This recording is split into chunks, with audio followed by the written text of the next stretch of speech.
This is Sheena here with Olle Gardens. Feel free to subscribe to our channel if you are looking for some entertaining learning and like what is real farm life like. What is it like to be a real gardener and have a life? So subscribe, go ahead and do that. You're gonna want to do that right now, because there is so much confusion when it comes to some of the phrasing that can be used on seed packets, such as peppers. When you look at a seed packet for a pepper, it's more than likely going to say 6 to 8 hours of full sun. And it may say full to partially shaded. But this is what I have learned about peppers over the years. Shaded is always better for two reasons. Number one, you avoid sun scald, which can be literally, it's just the pepper needed some sunscreen and it didn't have any. They don't make plant sunscreen. Poor babies. So as the parents of these plants, we have to plant them in places where they can be protected. When the sun is at the highest point in the day, you want to plant your peppers in an area where they can get some shade during that part of the day.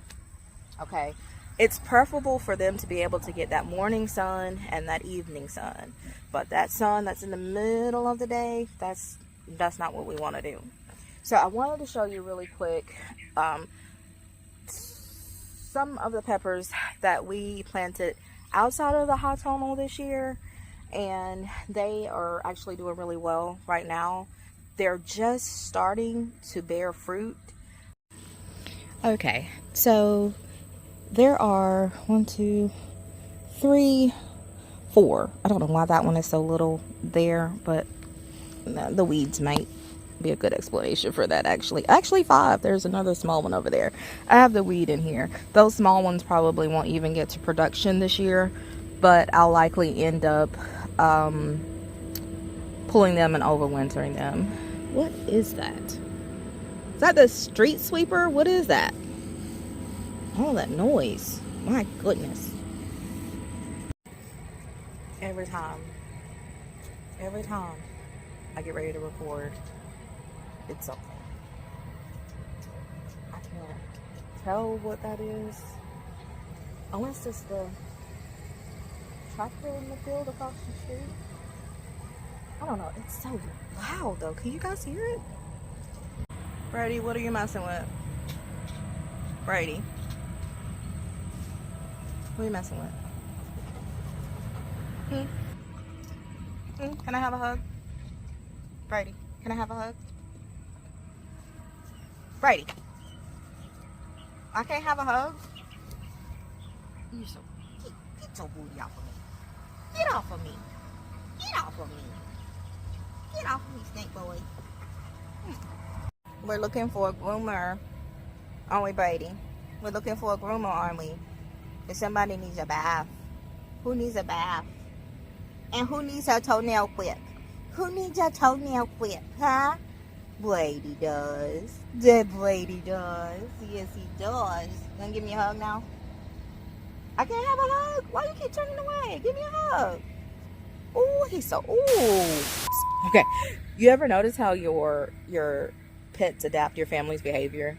Like, so... I love taking pictures, right? And I'm obviously always making video as well, either for content or for family video, or just memories, you know? And so the animals have learned, they know when the camera comes out that I'm recording. So they'll do things off camera that they won't do on camera. Like when I ask Brady for a hug, he knows to come over and put his head up under my arm and lay it there and wait for me to squeeze. Dude knows that. Paul, as soon as the camera comes out, he wants to turn his head. I'm sorry, this is my rant. It has nothing to do with these peppers. Turn his head. And when I say that's my family, that's my family. Like, they'll be doing something cute and adorable, and then I get the phone out to take photo or video, and everybody just freezes or stops and acts like, okay, nothing was happening. Ooh, you bangs. Okay, so these peppers, I planted 7 in here.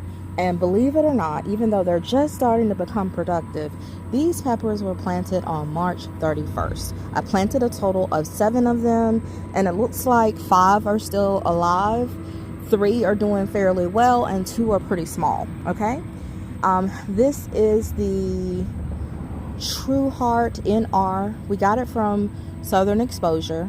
You can see it. Look, they look very nice and healthy, nice and green.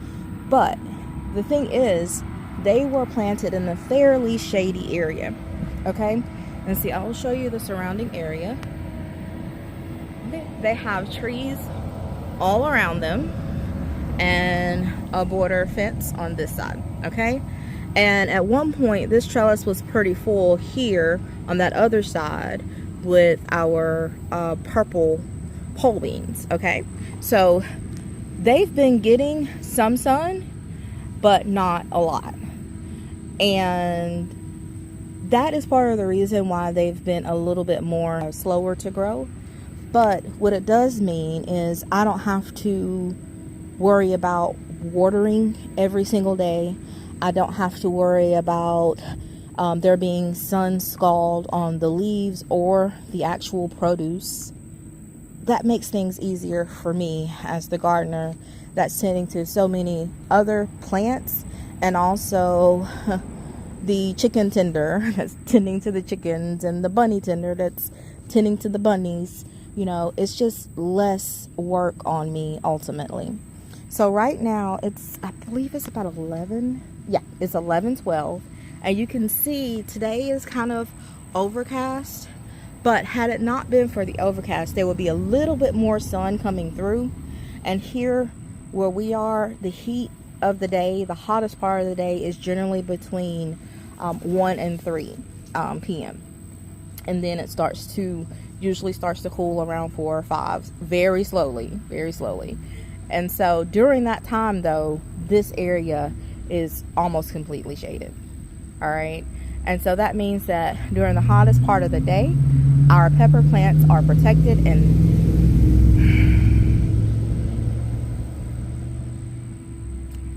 protected from the, we're on a heat advisory right now actually. It's like the temperature is actually like 90 something, but the real feel is like over 100 right now. It's crazy. But in the shade, it doesn't feel that way. I couldn't be out here otherwise if I wasn't sitting in the shade. So I just want to show you real quickly before my phone starts to overheat. I want to show you these peppers because when I first looked at them, I was like, what did I plant here? This is a weird plant. I kept thinking this is a weird shape for a pepper. Then I remembered it was the True Heart, which they do have a heart shape. So let me show you and see. I think in every video I do over here, I end up having to move some of this Kawano jelly melon and put it back on the trellis. I'm gonna put that up there. Let go of the grass. Okay, there we go. It's supposed to be up there. Why is it coming over here? I do not know. And so you may notice that these plants are planted fairly close together. I don't know if you can tell. They are.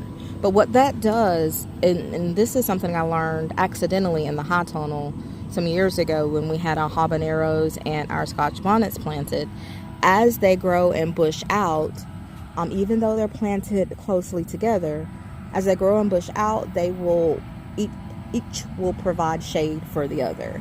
And so it kind of does help to, number one, protect the soil, keep there from being a lot of weeds growing, as with all this dense planting, but also it helps to shade the fruit.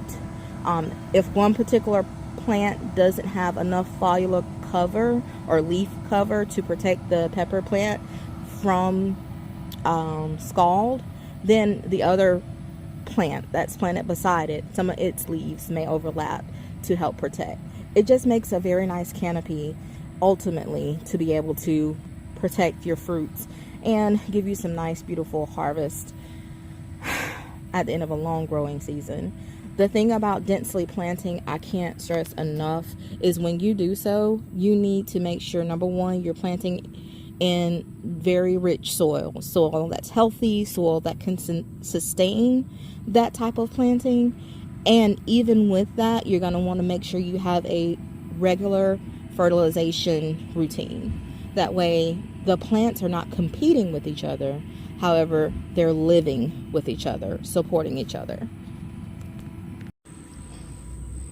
Just stuff up there with your brothers and sisters. Huh?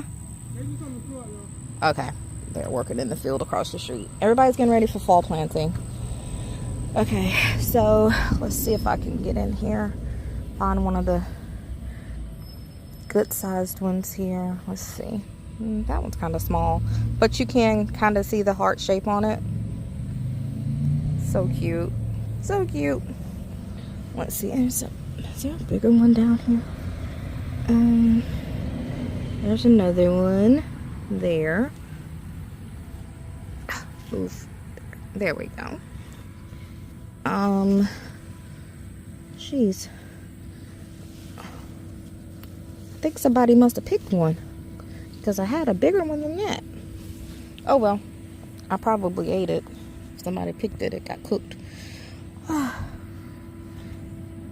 So this is a bell pepper variety though.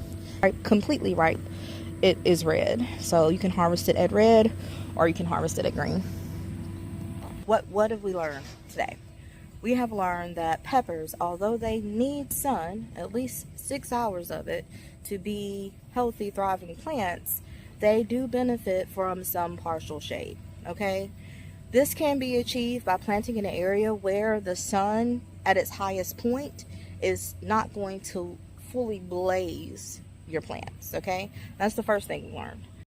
All right, number 2, if you choose to plant densely, which will help create a nice canopy of leaves to protect your fruit from sun scald, then you want to make sure you're planting in an area in soil that is nice and healthy and rich in organic matter that can support and sustain densely planted produce. Also, you want to make sure you have a very good fertilization routine, and that's like a kind of like a given. Your plants will actually start to compete with each other if there's not enough readily accessible nutrients, and it becomes a battle. I know we're going into fall season, and it may seem that this information is a little bit late. I'm sorry, I really am. It's just a thought that I wanted to share with you guys that I believe I've shared in previous videos, but I wanted to make sure that this was out there specifically because it makes all the world of a difference for a lot of the pepper plants that we grow in South Alabama. Did this content help you in any way? I sure hope it did. And do you have any growing tips for peppers? We are always learning from each other, so please share in the comments. Remember, grow big from home. We'll catch you in the next video.